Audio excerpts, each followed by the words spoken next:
Hey, I'm Marina. And I'm Emily. And I've seen everything in the Sex and the City empire 10,000 times. And I'm starting fresh. So I'll be woman-splaining the show. And I'm along for the ride. But there's a twist. We are starting with And Just Like That and working our way back to the beginning. So in other words, we're watching it backwards and in high heels. This is City and the Sex. Welcome back. Happy New Year. Happy New Year. I mean, we're recording this and it will come out like in 18 weeks from now and everyone will be like, Happy New Year. It's July, but it doesn't matter. Or we can just hold it till 2027 and yeah. Oh, yeah. That's what we'll do. That's smart. Mm-hmm. This is called planning. It's called forethought. You may notice some upgrades around here. First of all, you can see our face for more and longer. Congratulations. Against your will. Against your will. I'm sure you love that. And we are also kicking off this year something new, something strange. Just kidding. We have started a Patreon at Sister Pigs. You can find us, patreon.com/sisterpigs, to make it more enticing. Once a month, just for our subscribing, paying members, we will be posting a pop culture poll of things we could possibly rant about. And then you will vote and let us know which topic you'd like for us to go on a untimed, unlimited, unedited rant about. For this month, we have decided that our pop culture topic will be that sexy, sexy hockey show. Need I say more? So if you want to hear us blab the blab. And by the way, the sexy hockey show is just the NHL. We're just talking about the hockey season. Yeah. Because a fun fact about us is that we are sports head. Yeah. That's what you came here for. Our pop culture discussions are very sports heavy. No, so exactly. Once every few episodes or maybe once a month, depending on sort of the interest for it. But we would love to just get into a non-Sex in the City pop culture chat. And what better way to start really than heated rivalry, which is everywhere. My God. I mean, it has slowly taken over my office like a plague. Like it was like one woman watched it and was really obsessed with it and like is so obsessed with it. Like we'll always bring it up. And I was like, that's really great. Yeah. I'm happy for you. And now every day she's like accrued somebody else to the cult. And now they're having secret heated rivalry like talks. Wow. And I'm like, now I feel left behind. Yeah, now you got to get in that. And I did joke, but you actually are a hockey head. So it will be exciting to get your Rangers we'll have some knowledge. Legitimacy. We're going to have we're going to have a hockey head, and then we're going to have Marina, who has been dragged into this by force. Yes. But hey, I'll look at a butt. Yeah. And there are butts. I have seen twice. The first two episodes, and there are butts, can confirm. I mean, I've been on, which will come up many times, I feel, this pod season. I've been watching Sopranos for the first time, and not enough butt. So I think heated rivalry will be a nice pause from the murder and the blackmail and the whores and all that stuff. So I am very excited to watch something silly and pleasant. Yeah. That's gonna be really funny, like antidote after the grimness of Sopranos is to cut over to hockey butt. I'm really excited to talk about it. I am too. Anyway, so if you want to hear that, go on over to our Patreon. You can obviously join for free and you'll just get the podcast again. And then you'll get to give us orders of what to talk about. Don't you? Yes. Don't you want that? Don't you want that power? Come on. Yeah. And please let us know if there's something you want us to talk about or see. I mean, I will talk about Avatar 3 all by my bad self. So that'll be in the poll. You have the power to talk about that. And if you don't want to hear it, you'll have to suggest something else. Use your vote. I like that. That's how we'll get people to vote in the poll. As we just threaten them of like, if you don't vote, she will talk about Avatar 3. I will. I'll do it in a room by myself. And it's going to be really, really absurd and distressing.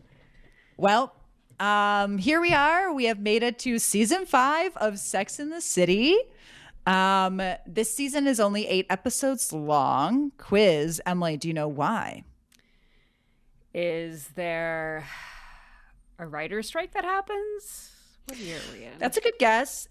Sarah Jessica is pregnant this season. Oh, and okay. so they cut it short to kind of not have it be such a heavy load for her. Mm-hmm. I also believe that Cynthia Nixon is also pregnant at the same time. The other fascinating thing about this season, which is I think why this episode is very New York heavy, is that it's the first that they filmed post 9/11. So part of season 4 aired after 9/11, but it had already been, taped and packaged. But this episode is the first one like in a post 9/11 New York, which is why it like leans very heavy on the New York of it all. Mm-hmm. And also the Navy of it all. and also American pride. I see. Yeah, exactly. Interesting. So it's kind of interesting, and I feel like, it'll be interesting, obviously, when we go and watch season 4 later this year. You can kind of see how the show takes a shift to what is eventually season 6, the movies, and just like that is its own beast. But I feel like season 5 is where things get to start to become really commercial, really like the labels really come out, it become very glossy to them when we get to the movies, which, as are like high level gloss, Yes, extreme gloss. So it's like very much it's a turning point episode, this episode, for a lot of people, or at least for me, it's my turning point episode. Interesting. Yeah. And that's the only Sex and the City I know. So I bet when we get to season 4, I'm really curious what that shift is going to be like. Like jumping from the end of season 5 to like the beginning of season 4 sounds like it's going to be like a very big transition. I'm kind of excited. For pre-glossy, crazy sort of, and just like that. Induced. Yeah. Yeah. And it's interesting. I don't, obviously I was very young when 9/11 happened, but it's like, I feel like the aftermath of it is what I remember more. I mean, I remember the little bits the day of, but it was like, I also didn't really understand what was going on. And the city afterward, that's kind of interesting because the city afterward, I remember there was like American flags everywhere, like every building, storefront, every awning had like a flag hanging from it or like on the walls and stuff. It was just like, it was everywhere. And it was like that, I think that took that for me as a child to understand like, oh, something is like really serious, because like my parents were trying to like keep me from it, whatever, but you could tell something had happened, right? And it was at such a weird time to be filming this. And now this episode makes a lot more sense because it was like very intense patriotism and flags everywhere. Is like what I remember of post 9/11. So it's interesting to imagine them also like kind of filming that. And that was like for a couple years, Yeah. So this was sort of their big, I mean, it is Sex in the City, they're not going to get, sure. They're not going to show the horror. Yeah, no, of course. Yeah, and they're not going to get into it. It's just, but this is, you can tell, I can see. Is like, you can kind of like looking back on the episode, you're like, I kind of see it. And like, it is sort of fascinating, right? That they started the season like with like a very strong New York patriotism. Do you know what I mean? Mm-hmm, and like, obviously New York is the 5th character, blah, blah, blah, blah, blah. Yeah. I mean, I would argue Big is the 5th character, blah, blah, blah, blah, blah. But, yeah. To me, it felt very just like, oh, this is funny. I thought it was kind of funny. I was like, do all Sex and the City seasons start this way? Yeah. With an episode about how romantic New York is, I was thinking about how like one of our fallback jokes is always like in New York City. And then this episode started and I was like, oh my God, she actually does that. Yeah. Yeah, she does. So anyway, so this is Sex and the City season 5, episode 1, Anchors Aweigh. Emily, what was your one word for this episode? I'm going to make it boobs. That's a good one. My first was baby. And then I changed it to singles counter. Oh my God, good. That's good. Whew, bring that back. Yeah, the singles counter, that's that should be like a Reddit flare. It's just like singles counter. I'm just saying, in the world where we're like, Gen Z gets away with too many things, Gen Z doesn't know like the millennial struggle, I'm like, reintroduce the singles counter. That's enough. the social stratification. The other polarizing change in this season is Carrie's short hair. Oh, okay. I was waiting to hear your thoughts about this. The short hair is really polarizing. Most people, I think, hate it. Okay. I don't think it's that bad sometimes. I think sometimes it actually looks really cute, and then other times I think it looks really bad. And I'm sorry, SJP. She's a beautiful woman. I have nothing wrong to say against her or her hairstylist. Apparently, they've been together for like decades. I don't know that I like it on you. I'm so sorry. I don't like it either. It's just it makes her head look strangely shaped. Do you know what I mean?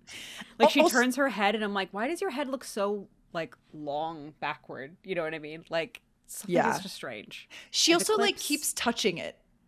Yeah. I think like there's something about how she's used to how the long hair moves and the short hair like doesn't quite move for her in the same way. So she's constantly adjusting it.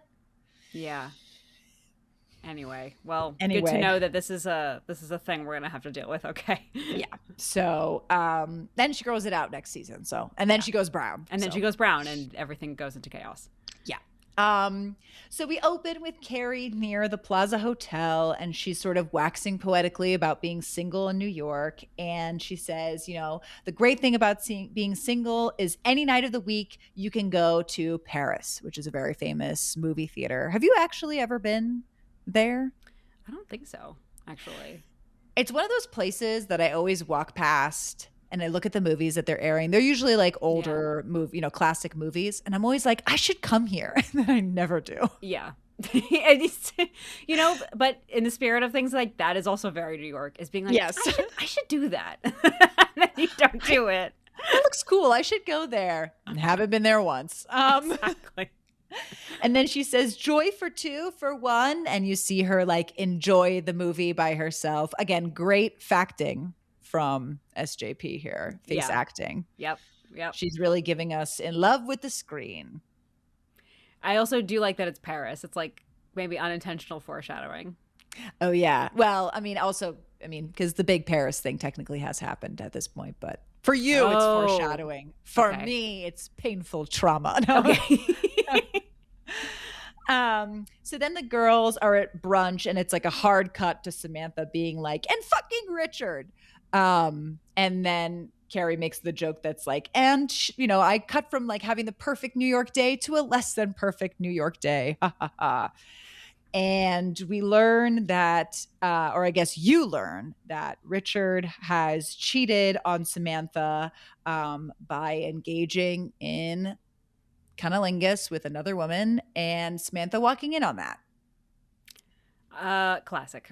It's a great scene that you will see and you will laugh. Okay. I can't wait. Yeah, it's funny to have them all kind of do the start of the season like wrap up of everything. You know what I mean? So I'm like, I'm learning where everyone is in space and time. You know what I mean? They're all like, anyway, since my divorce, you know what I mean? It does make me laugh every time, like when they cut to Miranda and the baby, I was like, oh, Brady's here. Like, you know what I mean? I was like, it's got to be wild for Emily. I know the whole Brady, I'm excited to get to it. And then I'm also sad, like worried to get to it. Yeah, I know. Anyway, we learn that Richard is leaving. I'm sorry messages on her machine. And, Samantha keeps saying pussy. And of course, Charlotte's like not in front of the baby, which LOL. And so then Sarah, Carrie says, sushi, another woman, sushi. And so they call it sushi. Okay. Sometimes, again, it's when the stand-up comedy Carrie comes out and I'm like, all right. Yeah, I can see your face, like your eye twitches a little bit when she does her stand-up thing. It's like sometimes the line readings are great, and then sometimes the line readings are like this, where it's like I can tell they were like 300 more %. Yeah. So then Charlotte, I feel like in this episode you kind of see the Charlotte that a lot of people have held on to, which is that she's a little mean sometimes. The way that she's like, how could you go to a movie by yourself? I would just think that poor pathetic girl. It's so funny. It's like, it's honestly, this is even better than the like passive aggressive Charlotte I thought I was gonna get, which was gonna be like, oh, you went to a movie by yourself? Oh, okay. You know what I mean? Like, I was expecting much more passive, but she's vicious. Yeah. So there's a lot of bullying in this episode, and all of it made me laugh. Yeah. I mean, I think she's like also pretty steamed from the divorce, right? Which has like happened at the end of the previous season. Yeah. But like, it was like, I had that thing where I was like, I don't think Emily's seen her be this mean yet. Yeah, no, I mean, she starts season 6 with Harry, so I think she's already like, oh, so she's like lovey-dovey, whatever. Yeah, she's not this, you know, so this is totally new territory. This is gonna be fun. Welcome to the Thunderdome. So then they go on this whole banter where, you know, Carrie's like, how could I need a man if the city's my date? And Miranda's like, you're dating the city? And she's like, I think I'm in love. I've been here for 18, you know, we've been together for 18 years or whatever. And then Samantha kind of brings it back to sort of obsessing on Richard. And then again, Charlotte's like, this has got to stop.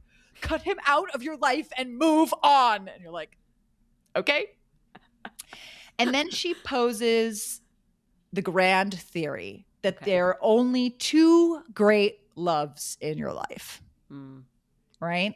And we get the, you know, I do love that Miranda's like, last year when you were getting married, you said there was only one. Like, what happened? Yeah.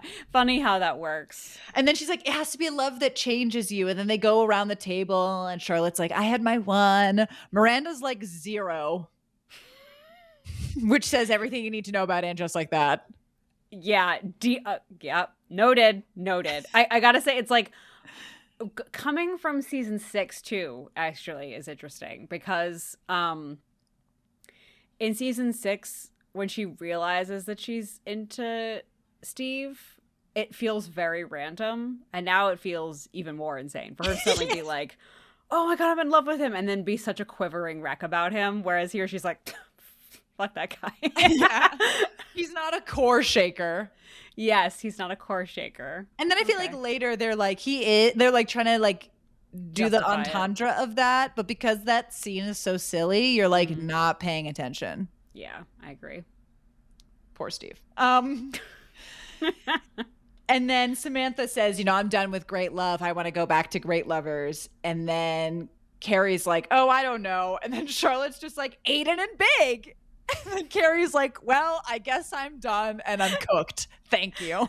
Hilarious. Again, hilarious. It's like, and you know, this continues though in And Just Like That, as they keep talking about how they're like, you had your 2 great loves, Big and Aiden, and then she can't seem to move past Big and Aiden. This really is a pivotal episode in ways that I don't even know they realized it was going to be pivotal. 100%. Here's my thing. I feel like this episode handles that whole thing with such grace.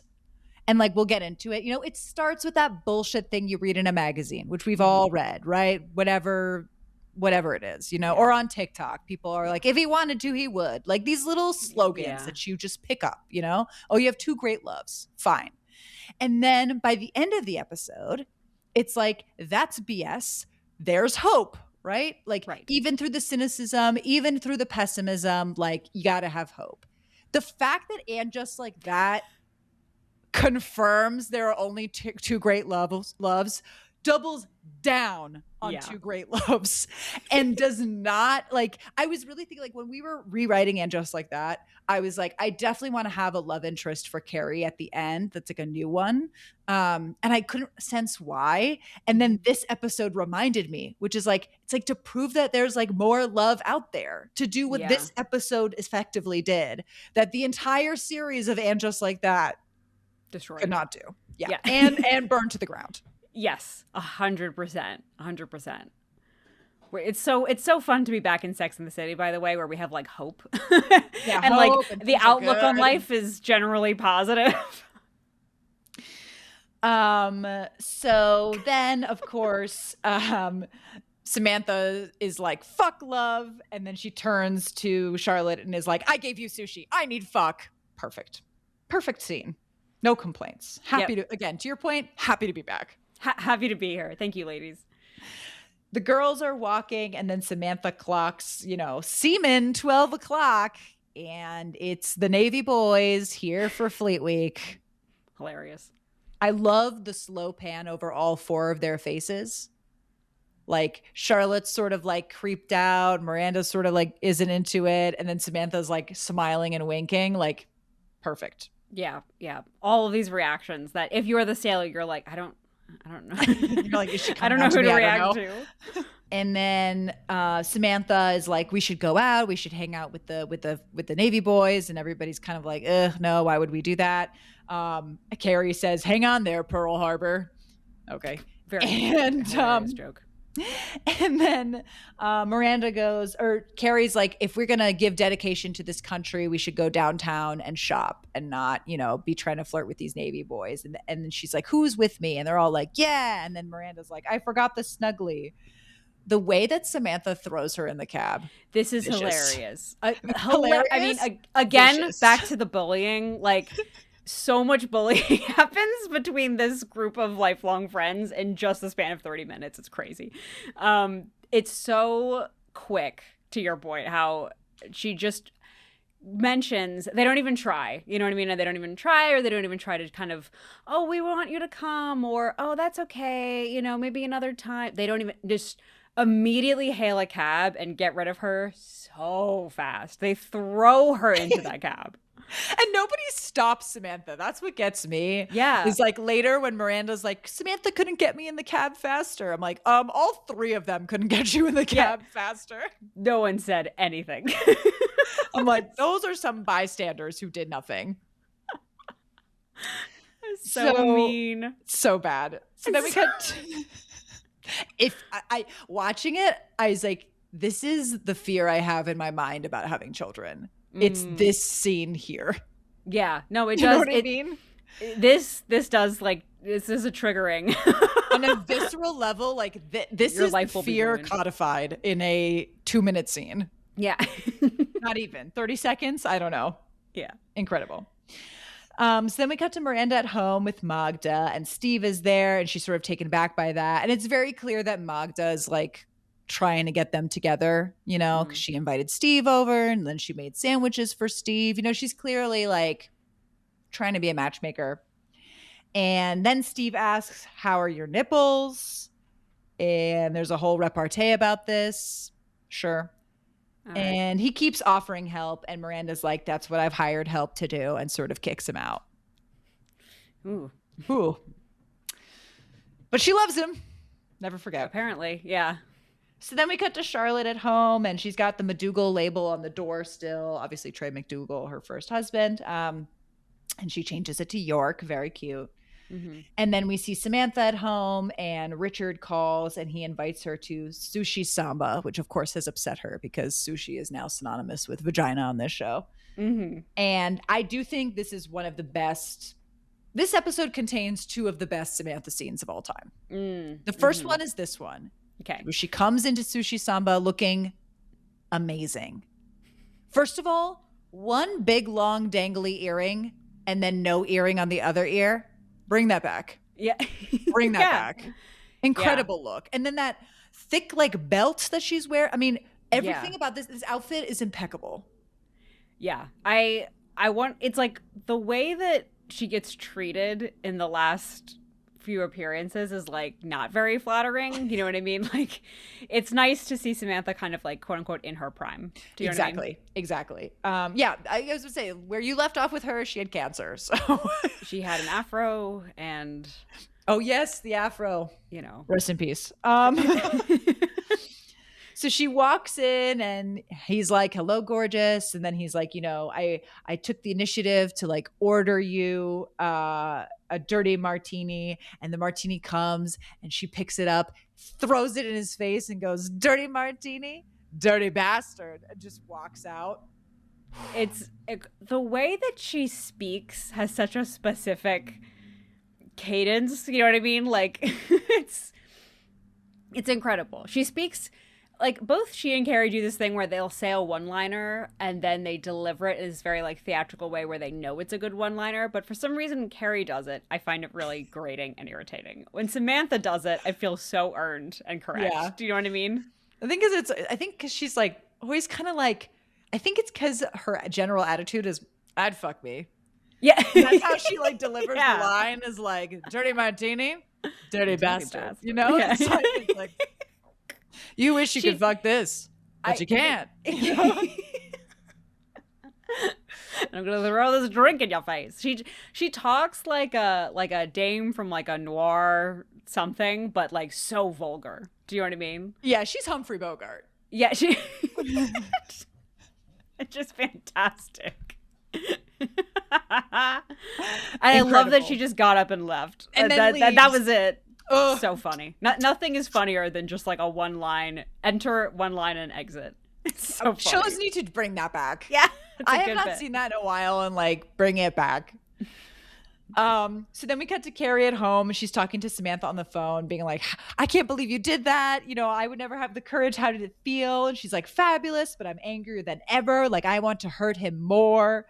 And then Carrie's like, you know, like sometimes you have to give people a pass. And then she's like, I cheated on Aiden and he gave me a second chance. And look how well that went. Oof. When you get to it and you put a big pin on a cork board somewhere of this scene. Okay. And when we get to season 4, just like remember that this happened in the future. Like this line? Yeah. Okay. Like the trauma that she puts Aiden through to then just dismiss it as like, and look how well that turned out. Oh no. Yikes. Again, if I were him watching this show, I'd be like him watching this show. Reading her column, just crying. That'd be me. Okay, I'm excited and disturbed. And then Samantha, of course, complains, saying, you know, I signed up for breakfast, not PC baby bullshit brunches. Oh, man. Oh, man. Luckily, they kind of do away with this. But yeah. Again, if I were Miranda, I'm crying. Hand on the mirror. I'm crying a lot. And it's to be clear, it's totally fine to be like, oh, I'm annoyed that my friend keeps bringing this baby to lunch because I was in the mood to like do this other thing and go get drinks and we can't. You know what I mean? Like something like that is, I feel like, totally normal. This is again bullying. Yeah. It's being like, I didn't sign up for her stupid life choices. That's your friend. Anyway, that's your friend. I like her child. I do like that they sort of give up with Samantha on that front. They're like, she's never gonna come around, and it's okay. Soon the baby will be old. You know what I mean? Like, yeah, and we'll move past it. Yeah. So then we get to Carrie columning, and she's wondering about, you know, a time when everybody was carefree, and she poses the question: when it comes to being carefree single girls, have we missed the boat? I found this kind of confusing. Does she mean, have we missed the boat because we're in our 30s? I think she's saying like, yeah, I think it is getting to the thing of like, we used to be so carefree, but with babies, post 9/11, and we have so much to think about. Yeah, there's like too much now, you know? So like when we were carefree, did we appreciate it? And now that we are reevaluating that we should be more carefree, is it too late? I think that's what she's saying. It is confused. It's confusing for sure. Okay. She had to get the boat pun in there. Right. We had the Navy. I got it. Yeah. Boat. Fleet Week. Boat. By the way, count the number of docking over here, Captain. Oh my God. You know that's why they chose Fleet Week. In addition to 9/11. Yeah, there were. Which I want to be clear because, you know, we're being lighthearted about it, but no disrespect to 9/11. I'm just saying it's very evident contextually present in this episode. That's all I'm trying to point out. Yeah, this is the Sex and the City approach, is like, we're going to make Navy jokes and Army whatever. And yeah, it's, you know, that's how they handle it. Right. So then Carrie goes over to surprise Miranda with pain au chocolat. And she like holds it up and she doesn't see that Miranda's night nurse has opened the door. When she realizes, she goes, I'm sorry, I don't know you. Which I forgot about that. Craziest response. I would understand being like, oh, I'm so sorry. I'm so sorry. Are you a nurse. Oh, is like, Miranda here? Is Miranda here? No, I'm sorry. I don't know you. It's like she picked up a wrong dial, like a wrong number or something. It's like, you're the one that showed up, Carrie. Yeah, again, it's just That's so funny. I do love though that the woman is like entirely unfazed. Yeah, it'd be hilarious if the woman just close the door in her face. Like, what is this? Bye. So she comes in and, Miranda is clearly distracted because like she's trying to feed Brady, but Brady's not wanting to latch on to the nipple, a classic crisis. Carrie's there to bitch about her random two great loves problem. Okay. Very strange time to decide to talk about this. This whole scene. Like, yeah. I'll give it credit though in that like maybe this is a good example though of Carrie not understanding that people's lives are fundamentally different. And so in her mind, she's like, oh yeah, I can wander over to my friend's house in the middle of the day and tell her about this thing that was bugging me. And we can talk about it over some bread. You know what I mean? And it doesn't occur to her that other people have other lives and stuff going on. Do you know what I mean? That feels in character somehow. Yeah. And again, the whole tenor of the scene is like she went over there to like try and make Miranda feel good, and then as usual just like inserted her Carrie self. Yeah. And it breaks my heart every time. I forgot that's actually why she went over there. Thank you for reminding me, because I genuinely did forget that was how it starts. She like went there to like make her feel like included, and then Miranda gives this whole like pained beautiful like speech that's like my friends are what's really important to me, and like I don't want to lose that. Like the way that Samantha like pushed me out of the whole meeting, and like I can't even follow your thoughts. She was like, if this was 6 months ago, I'd be on every word of your story, and now I don't know where I am. And the whole thing is like undercut by the fact that her like big old milk-filled breasties are out. And Carrie's uncomfortable about it. Yeah, which does start the best running joke though, maybe of all time. But I'm like, this poor woman. And then it ends with Carrie being like, I gotta go. Like after Brady latches. So she's like, no, awful. I can focus now. She's like, you're a mother. It's okay. And then leaves. Oh God. I that made me upset. I was like, you just made her feel so much worse. It's more bullying.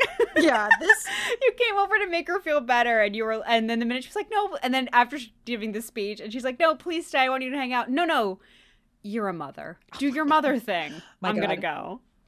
I've seen this scene probably a handful of times, and every time I'm like, again, this is the nightmare I have. When people are like, do you want kids? It's a lot of financial responsibility. No sacrifices have to be made. I play this scene in my mind. And I'm like, the friend who does that to me, done. Yeah. Game over. Game over. So mean. It's funny because of her, no, it's your mother, it's okay. She gives a kind of, before we move on, she gives a sort of half-assed, like, we're here for you. Like, and then, like, there's some line somewhere in the scene where she says, like, very unconvincingly, nothing's gonna change. Right before she like exits because Miranda's a mother. And we also know that this is BS because in literally a season she's going to be like, you want to settle down with your family like a fucking loser? We'll never see you again. Bye. Moving to Brooklyn like a square. Yeah, no, I know. It's sure, Carrie. Really bad for you. It's really bad. I don't have anything to say other than like, this is a hate crime against mothers, I guess. Yeah. Again, for anybody who has that fear that motherhood will change things, it will if you have a shitty friend like Carrie. Yeah. Yeah. Sorry about it. Or you just have to wait till the baby is old enough and then you can abandon it. I guess that's the moral of the story here. Is that you don't have to think about it anymore. So then we cut to Charlotte going to a movie with Anthony. Hat watch. Bringing that back. It's been a while. Okay. Did not like this. Did not care for it. She's like, oh, do you want to see this cute French movie? Anthony's like, no, I want to see something with Josh Hartnett. He's cute with a capital U hoot. Okay. I love this man. This is snappy Sex and the City dialogue that we've been missing. I'm back to it. This was the scene where I had to play and rewind the most because like it's so quick. And Anthony has such loaded text actually that I was like, I had to go back and like keep like rewatching it because I was like, it's so dense in a way that Andros like that is so flat. Yeah. And is twice as long. And it's twice as long. And so of course, a sailor's checking out Charlotte and he's like, you should go up and talk to him. She's like, what am I even going to do? He's like, fuck him. She's like, ew. He's like, you're so not gay. And then he says, we have to bring an end to this Park Avenue pink shirt, flaccid peepee mojo you've been dragging around. Woof. That is Shakespeare. That one I had to rewind several times. Like I was like, that is. Let me write this down. Yeah. And he just had that off the cuff. And boom, right off the cuff. Incredible. And then he says, then we get this last section here about the last time you had sex. Incredible. He's like, when's the last time you had sex? She's like, well, he's like, if you have to think about it, it's been too long. She's like, that's not true. When was the last time he interrupts her. He goes, 10 a.m. today at the gym. And her face too. And then he's like, if you get to the 6-month mark, it's just a sleigh ride to menopause. Sanity. Oh, it's so good. It's like I do love that the scene is mostly him also. Yeah. Like Charlotte can barely get a word in because he's ready. He's like, yeah, he's got the screen ready. Oh, incredible. Then we get to Samantha's second best scene, maybe of all time, which is she's handing out the flyers. They're all Xerox pictures of Richard. They all say like liar, cheater, whatever. She's putting them on the flag, on the pole, side street pole. What do you call that? A light? Who knows? The street light? The street lamp? There we go. Okay. She's putting one on the street lamp. And the cops pull up. Very famous. An actress before she was famous, now famous from Grey's Anatomy, gets out and says, ma'am, you need to have a permit to hang these flyers. Samantha just looks her dead in the face. It says like, the man that I love, I caught the man that I love having sex with another woman. I think she actually says, no, licking she specifically her pussy. says, yeah. He said he loved me and I found him in another woman's pussy or something like that. And then the pause and then the just carry on, ma'am. This was the first time I paid attention to the music in this scene. The music in this scene is incredible. It's giving like whimsical chimes. Yeah. Like do, do, do, do, like style, like singing. It's like it just. Yeah. It just hits. Better than this. Doesn't get better than this. It's got the sweeping shot out of it. She like throws the flyers in the wind. The whole thing is phenomenal. It's perfect. Phenomenal. Then we get to Carrie at the Guggenheim, and this is the scene that I always rewind because it's like the wind is picking up or whatever, and her skirt fully flies up, so you see her in her full underwear, and she is pregnant. And in that shot, cannot see it. I mean, it must be an early stage of pregnancy, obviously, but like in the next episode, you can. I thought you were saying there was like a bump. Well, in the next episode, she has a bump. Like in the next episode, she starts wearing baggy clothes and the bump starts appearing and they start covering it with big bags and stuff. Wow. So my theory is that when they filmed this, maybe it's a double or it was like the last chance. Do you know what I mean? Like when they filmed it, it was like early enough. I don't remember if they filmed things in order or not, you know? So like maybe when they filmed this, it was still early enough. She wasn't showing. Yeah. I think there is a cut in there, like, you know, whatever. It could be a bodies double when we see the like quick upskirt. But yeah. Isn't that crazy? Yeah. That's what I think every time. Every time I'm like, how? But she goes to the Guggenheim Museum. It's closed. Classic New York. This has happened to me thousands of times. Mm-hmm.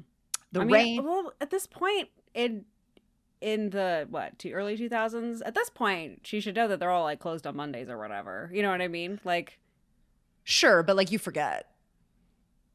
Yeah. No, I mean, now it's a little more chaotic, but that used to be sort of a little more normal. It's just like, oh, it's Mondays.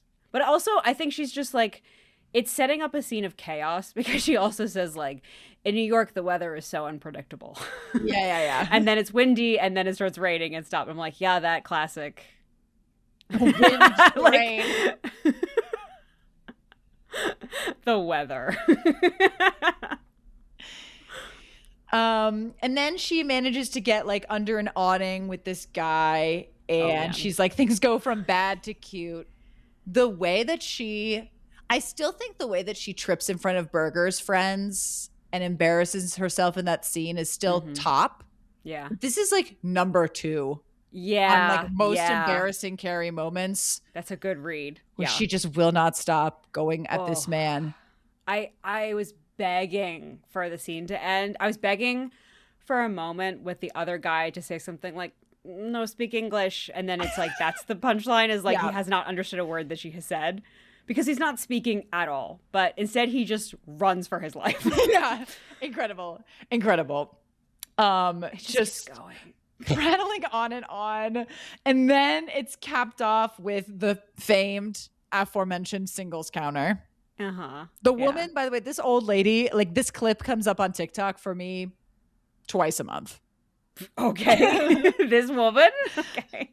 Carrie enters. She's like soaked from the rain and being humiliated with this guy. And then she sits down and this old woman, she's like, oh, you know, our single girls have to find our port in the storm. Again, the boat. Big pun. And so she's eating ice cream, and then we watch her pour a powdery substance on the ice cream, and she explains that it is lithium because you got to have something to cheer up the mood. She's like, what are you on? Carrie's like, nothing. And then she goes on the whole rant being like, I was dating this man, Morty. I thought I could do better. Guess you can't. Like, like she's just there designed to like torture Carrie. Yeah, but you know what? Carrie, that's what you get for harassing that poor young gentleman. That is what you get. That is you get harassed by this woman. It's like this and the woman falling out of the window are like the 2 most harrowing moments for Carrie. This is her real trauma. This is her 9/11. 100%. And then she's like trying to get a cab and all the cars are honking. By the way, she says she dries her hair underneath the hand dryer in the bathroom. I'm like, at that shitty diner, there's no way your hair is even remotely dry.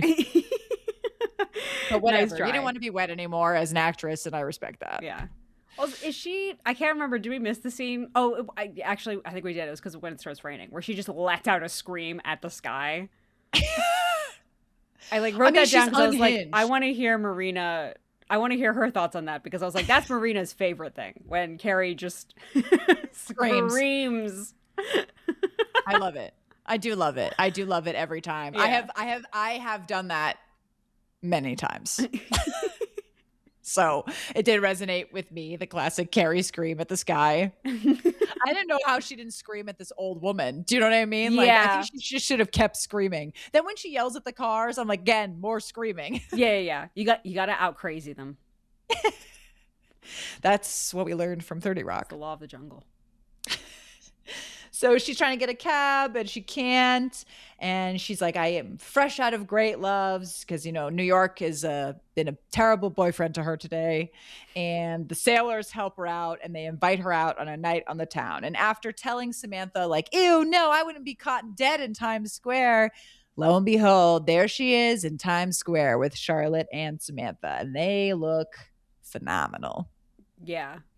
This is HBO money. It's like we got 2 Times Square, scenes. I mean, 1 shoot, but you know what I mean? Like Yeah. But they had to empty it out. So that probably was at like 3 a.m. in the morning. Yeah. Yeah. And here Charlotte sort of kicks off the conversation that she's 1 week away from 6 months with no sex. And I do love the tripping gag here. Like first Samantha trips. Mm-hmm. And then Charlotte's like, I'm going to have sex tonight. And then Carrie trips. Yep. And I don't know if you noticed the pun that they repeat several times. You know, she's a whole new Charlotte York. Get it? I don't. Whole New York. A whole new Charlotte York. That went flying over my head. It won't be the first. It won't be the last. Oh, no. Okay. Although what can I expect from someone like Carrie having a friend whose last name is York? I should have seen this coming. We should have all seen this coming. And then, of course, Charlotte delivers the final blow when I forget if I think it might have been Carrie who says, like, what about your grade 2 loves? She's like, that's bullshit. They all like fall. Phenomenal. And then they get to the party. By the way, I would love to be invited to a party like this. I know, just like off the street. Yeah, with like live music and cool dancing. Oh, like invited to this particular party. Yeah. No, that's what I'm saying. Yeah. Like, it's like nice. It's not just like some sweaty club with like creepy people. Yeah, no, I agree. I feel like this is a bygone era, right? This is very listen up, Gen Z. This is what we don't have this anymore. When the olds complain about how there's nowhere to dance, this is what we're talking about. Because this looks bring awesome. This back. Yeah. I was like, I would love to go to this. Yeah. Yeah. But they pop into the party and Carrie, of course, is like, we have to stick together. They're like immediately separated. Yeah, of course. Phenomenal. Then we cut back to Miranda at home with the baby and she's changing Brady's diaper. And wouldn't you know it, his dried umbilical cord comes off. We've all been there. It's a classic. Classic. But the unclassic thing here is that the cat takes it away and starts playing with it. Very good, honestly. That is hilarious. This is a joke written for Emily. Yes. This is top content here. And so she has to call Steve over because everybody's apparently too grossed out, which I was like, I'm sorry, there's a full nurse here, but apparently everybody's too grossed out to collect the umbilical cord back from the cat. Yeah, I'm like, you cleaned the diapers. You've seen some stuff. I'm like, you can't pick it back up? Whatever. All right. And so Carrie then has this like pun that I don't exactly remember the wording of. That's like, he wasn't a core shaker, but he was there when she was shaken to her core. Rest in peace. I don't know what to do about this relationship. I don't know what to do, Marina. This is... What kills me is how cute they are to each other in the movies. They should have just kept being mean. At least then I would know where we were going. Yeah. At least I'd be emotionally prepared. Yeah. Why would you go there and then back here? Oh. I'm just sad all over again. I just made myself sad about this scene of them chasing the umbilical cord. And it's the least 9/11 thing in the whole episode. God bless America. God bless America. God bless our troops. Okay. So Carrie flirts with a sailor he comes on to her and they're like kind of flirting. And then he's like, you remind me of my mom. Hilarious again. I love this man. And then we have this great scene with Charlotte and she's like talking to this sailor and he just throws at her like, show me your tits. And she's like, ew, no, that's weird. And then he goes, okay, then just one. So this is the bygone era, I guess I'm glad we did not be a part of, because is this how people spoke? Show me your tits. I can't show you both tits. Okay, show me your single tits. Pre-me too, for sure. I like how it's like not even like in the fire escape, like somewhere intimate, like in a closet. It's like fully on the upper deck at a table that's like fully lit that Carrie can see from the dance floor. Literally. He's just like, hey, tits out. And it's not even like there was any context to it. Like their conversation was sort of like normal flirty. And then suddenly he's like, boobs. he's like, hey, we're in Times Square and you know what time it is. Boobs. I don't know. There's like a part of me, maybe this is like really messed up. There's like a part of me that kind of loves it. Yeah. But also like if somebody did this to me, jail. If someone did this to me, I would respect it. And also I'm sending you to jail. Yeah. The duality of woman. But I do love that she's like, oh, I gotta like break out of my shell. And she does it, and then Carrie sees it, and then she's like all embarrassed, and then we get, you know, the old and New York. Oh, that's why I missed this. Okay, I was writing something down. It's like it's also so relatable to be like, there's something so like, I don't know, cute. It was like there's like nostalgic almost of this kind of like, I'm going to the party to like try and get back out there, and I really don't want to do this thing, and this guy's kind of gross, but I guess I'm just going to do it for myself to prove that I can do it. Then you end up doing something stupid. You know what I mean? Yep. Like that is such a real thing. And then I think it's so funny that once again, Carrie's response is to scream. Scream. Like if I saw a friend's boob, the instinct to drop everything and just scream at them is maybe not the first thing I would do. Yeah, no. It's like painful how American this scene is. I don't know. Do you know what I mean? It's the American way. This is post 9/11 America. This is when the war on terror is happening. You have to understand the context of when they're filming this. Everyone's very paranoid. Emotions are high. Dick Cheney is essentially president. Yeah. I mean, things are crazy. I'd be screaming at boobs too. Things are tough. They're tense. I just love Michael Patrick King being like, we got to give the women something to laugh about this episode. People, it's a dark time. The lows are low. And then he goes, I know. We'll get a good clear shot of everybody's boobs except Sarah Jessica, because she has not shown nipple once, because she will never show nipple. Yeah, I think and just like that, you first told me the cardinal rule. The rule. Everyone must show nip except Sarah, and that's all I can think about. Yeah. Isn't that like crazy? Yeah. That we see everybody's boobs except hers. Like, isn't the natural ending joke for her to trip and her boobs to come out in Times Square? There it is. Yeah, Yeah. Not with SJP though. I'd have done it. Marina's like, I've been there. I've been screaming at the sky with my tits out. Oh, I love New York. That. I love New York. So then finally Carrie and Samantha reconnect, and here we have the trifecta where she's like, I saw Charlotte's boob, I've seen Miranda's boobs, at this point you might as well show me yours. And then Samantha just takes the full top down. Everybody's like, yo, love it. Great. She should have screamed here also. Yeah, and like run away. Yeah, and just been like the terror into the that's what she should have done. She should have screamed, run away into the guy's arms. Yeah. Bumped into him. I agree. So she's like, I'm gonna head out now that I've seen my friend's boobs, which apparently is high trauma to me. And yeah. On her way out, she bumps into the sailor who invited her there, and he's like, no, we gotta dance. And so they dance. It's nice. It's fine. Yeah. And this actor, is he the guy from Devil Wears Prada? Because he looks very familiar.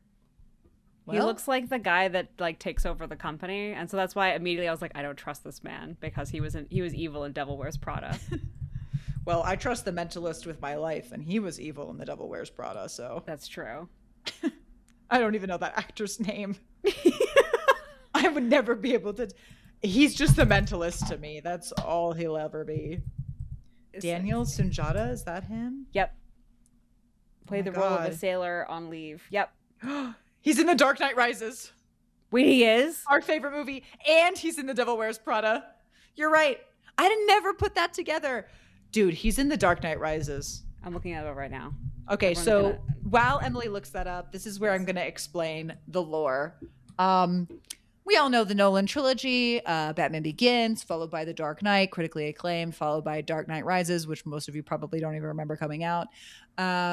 More so to Emily than me, but for both of us, The Dark Knight Rises was a pivotal viewing experience when it came out and has had a lasting long tail in our minds, for which we keep watching it and it gets funnier every time we watch it. It's funnier every time.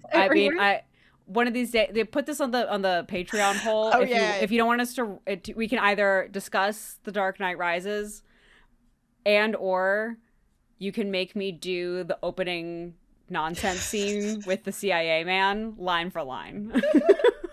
This was this was a potential couple's costume that I have not given up on, where I'm gonna be CIA man and my boyfriend's gonna be Bane, and it's gonna be so good. Everyone's gonna get the reference. It's gonna be very timely from 10 years ago. Yeah. When I crack out the Bane voice at work, people love it. Love it. No one will say no to a Bane voice. The 22-year-old production assistant is like, wow, you're so good with voices.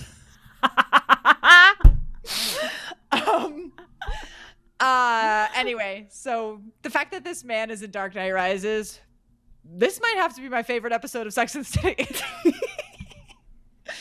The stock just went through the roof. So Samantha pulls away, and, you know, even though she's in a sea of dickies, she listens to Richard's voice messages because she can't get enough of him for now. Yeah. So then Carrie and the sailor on the fire escape, and she asks him, you know, like, how many great loves can you have? And he's like, maybe one, you know, if you're lucky. And then she's like, you know, I'm glad that I stayed to dance. And then he's like, you know, this is like my first time in New York. And like, I don't know how you put up with this place. Like, it's dirty and there's garbage and it's crazy. So she turns to leave the party. You know, she like almost goes in for a kiss with this guy and like doesn't. And then she's like, thank you, you know, for getting me out of my shell, whatever. And then she leaves. And so then she sort of like waxes poetically about how like New York is her greatest love, even though, you know, it might have its ups and downs, you know, it's hers. And, you know, she won't have anybody talking shit about her boyfriend, which I know you feel passionately about. I feel passionately about. I am not going to ever sit through another conversation with, oh, isn't New York unsafe? Oh, isn't it dirty? Girl, you wish you were here, and that's why you're saying that. Yeah, I mean, this is, I feel like this has come out on the podcast as I get very defensive and angry when this show insults the city. So I am a living embodiment of don't talk shit about my boyfriend. I will talk shit about my boyfriend. You can't talk shit about my boyfriend. You know what I mean? Like, agreed. Yeah. Michael Patrick King. You know, I get enraged when this show does, you know, mean things to it. So I totally feel that. And I think I've also been in this exact scenario, actually. Like, there was something about the scene where I wish I remembered more details so this anecdote would actually be exciting. But I kind of remember being in college. The first college I went to before I transferred was in Virginia. And like, someone tried to make this joke with small talk, you know, some guy at a party. You know, I said I was from New York. And usually you go, oh, wow, that's so fun, whatever. And then he was trying to sort of be like, oh, wow, what a mess, right? You know what I mean? Like, oh, that's tough, you know, and I was like, and then I threw my drink in his face and went, dirty bastard. Dirty martini? Dirty bastard. I just remember the math in my head being like, this conversation is so over. How dare you? God, it's so rude. I just love the meta context that Carrie's response to 9/11 is, I won't have nobody talking shit about my boyfriend, New York City. I mean, it's kind of crazy. If you sit and think about it for 1 second too long, it is crazy. But, you know, that is the Sex and the City way, though. You know what I mean? It is. It's like that is how it's going to respond. Because it's not going to actually, you know, get like emotional about it or get real about it. It's going to be like, no one talks shit about my boyfriend, which is like the American foreign policy of 2003 to 2008. Yep. And then she ends on the line, maybe the past is an anchor. You have to let go of who you were to become who you will be. You have to let go of who you were to become who you will be. She's such a fortune cookie sometimes. You know what I mean? I know. Okay. You have to not be in the past to be in the present. Cool. Thanks. What are my lucky numbers? Fuck you. Yeah. I don't know. Again, this episode has a lot of high highs to it and then a lot of weird stumbles. Yeah. But that's why we love it, though. But I do think like it reminded me that the best comeback is always going to be, don't talk shit about my boyfriend. Yeah. About no matter what. Yeah. I also like, I gotta be honest, even with the like, the weird lines or the funky things and the straight bullying and whatever. It's like there's nothing in this episode that made me upset. Like there's nothing in this episode that made me angry. Like even when ridiculous things happened or offensive things happened, like I was like so happy to just not be watching it just like that. Like I just am having so much fun not watching it just like that. So I can't even be mad. Once we start this season, then I'll start to be mad at the girls. But right now I'm just like, I'm just so happy. There's no deodorant plot line. Like I know. And this is one of the crazier thematic things that I'm actually on board with, because sometimes New York does feel like that. Sometimes you're out here and you're like, I love this city. And sometimes it's like the train is late and someone peed on you. And you know what I mean? You're like, I can't. Yeah. You're like, why was I ever here? And like relationships can be like that too. Like I do think that that was a really genius parallel. Yeah. Never forget. Well, that's this episode. We end all our episodes as we've always ended all our episodes, with our high and our low, our rose and our thorn. Start with the negative. Emily, what was your diarrhea of this episode? Miranda yelling at the help. Yeah, I glossed over it. Yeah, we didn't want to focus on it because it's positive. We're having positive feelings today and we're good. But I clocked that. I didn't like it. Yeah, when she goes like, when Carrie's like, she doesn't say much, and she's like, yeah, that's what I like. Yeah. Oof. No. No. Oof. That was felt. I also feel like being like, I don't need your help when I've hired help. No. Oof. I don't like any of this. Nope. Yeah, I think my thorn, it's got to be when they push Miranda in the cab. Yeah. I mean, it's so painful mean. Every time. It's painful so every time. Yeah. What was your high? What was your release the Kraken? Dirty martini. Dirty bastard. It's just so funny. I also I know that line because we used it in one of our Baldur's Gate videos. I absolutely didn't expect it to be the only thing she says in the whole scene. Is so funny to me. That's it. Yeah.